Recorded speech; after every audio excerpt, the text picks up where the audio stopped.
Some say the most revealing truths are whispered in the pages a ruler tries to erase. In the Tang Dynasty's quiet archive hall, one chronicle was judged too dangerous to survive. Some say truth becomes most fragile when power grows afraid of memory. In 742 CE, inside the Tang Dynasty's imperial archive, a historian named Shen Qia completed a chronicle that quietly unsettled the court. He called it the Chronicle of the Southern Court, a detailed account of political negotiations, disputed decisions, and the inner workings of the council. Monastery inventories from Dunhuang confirm the chronicle originally spanned 5 tightly bound bamboo volumes, each carved with precise, steady brushwork. Yet in later lists, the author's name appears only as faint remnants, as though the ink itself had retreated from view. The trouble began when Emperor Xuanzong ordered a sweeping revision of all official histories. Most texts were carefully edited and returned to their shelves, but scriptorium logs note one exception, describing a manuscript incompatible with the clarity of imperial memory. Shen Ka had recorded discussions that contradicted the polished narrative favored by the throne. He had written of debates, divided votes, and ministers who challenged imperial decisions, details that made the machinery of governance visible in ways the dynasty did not welcome.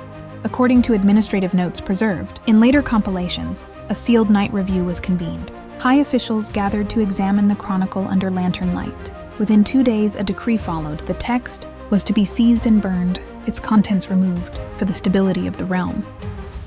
One surviving directive from a Tang procedural manual echoes this decision plainly. Volatile histories are to be removed, yet destruction was incomplete. When the Anlushan rebellion erupted in 755 CE, chaos spread across the empire. Amid the disorder, a monk fleeing Chang'an carried with him a bundle of bamboo, fragments wrapped in cloth. Centuries later, when Cave 17 of the Mogao Caves was unsealed, scholars found among its hoard several slips bearing handwriting consistent with Shen Ke's known style. Carbon analysis confirmed mid-8th century origin, and the surviving lines hinted at a council vote later erased from official records. What had once been attributed solely to imperial may have been contested fiercely by advisors whose names were quietly removed after the fact. Only fragments remain, yet they suggest a political landscape far more complex than the official annals reveal. Perhaps the greatest silences in history are not accidents, but deliberate absences, waiting patiently to be noticed again. Hi, it's Chini. Thanks for watching. Don't forget to like, follow, or subscribe to get notified when a new story drops.